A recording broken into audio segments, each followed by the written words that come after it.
हा हॅलो, बोल ना. काय करतोस? काही नाही ग, दशावताराचे कपडे भरतोय बॅग मध्ये. नाटक आहे ना आज गोव्यामध्ये. दशावतार दशावतार आणि दशावतार. हे बघ ऐक, मला तुझ्याशी खूप महत्वाचं बोलायचंय. उद्या मला भेटायला ये. अगं पण अचानक एवढं झालं तरी काय? तुला यायचंय की नाही तेवढंच बोल. हो ठीक आहे, येतो मी. कुठे आणि किती वाजता यायचं सांग मला. त्याच ठिकाणी ज्या ठिकाणी तू मला प्रपोज केलं होतंस. हा ठीक आहे, चल बाय.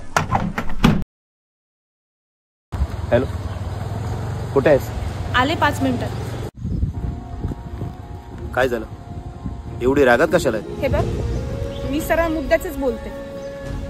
मला तू हे दशावतार वगैरे केलेलं नाही चालणार. अगं पण का, काय एवढं वाईट आहे माझ्या दशावतारात? पण मी विचारते, काय काय आहेच काय तुझ्या दशावतारात? काय आहे दशावतारात? अगं तुझ्या त्या पिक्चर मध्ये नाही ना, ते आहे माझ्या दशावतारात. आपली संस्कृती आहे दशावतार.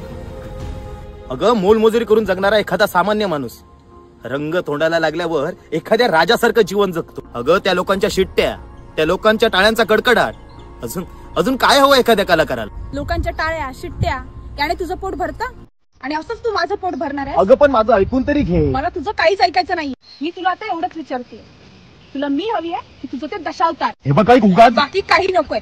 मला फक्त एवढंच सांग, मी की दशावतार? मला थोडा वेळ दे विचार करायचा.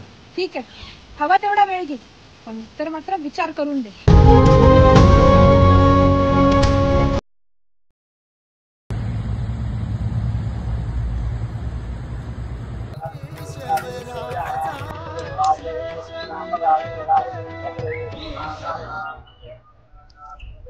हॅलो, काय करतोयस?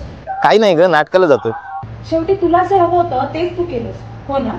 हे बघ ऐक माझं. नाही, मला आता कळून चुकलं.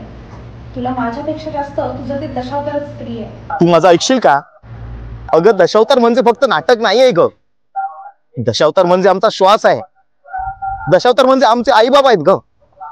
अगं जसं आपल्या आई बापामुळे आपली ओळख असते, तशी या दशावतारामुळे आमची ओळख आहे. मला सांग, तू तुझ्या आई बापाला विसरू शकतेस? नाही ना. अगं तसंच आम्ही या दशावताराला कसा विसरू शकतो? हे बघ ऐक, तुला जर माझं म्हणणं मान्य असेल तरच मी तुझ्याशी लग्न करणार, समजलं? ऐकशील का माझं? मी की दशावतार? ऐक ना माझं प्लीज. मी की दशावतार? दशावतार. खरोखरच तू ग्रेट आहेस रे. मी तर फक्त तुझी परीक्षा बघत होती आणि मलाही आता कळून चुकलं, जो पोरगा स्वतःच्या कलेवर एवढं प्रेम करतो तो माझ्यावर केवढं प्रेम करणार.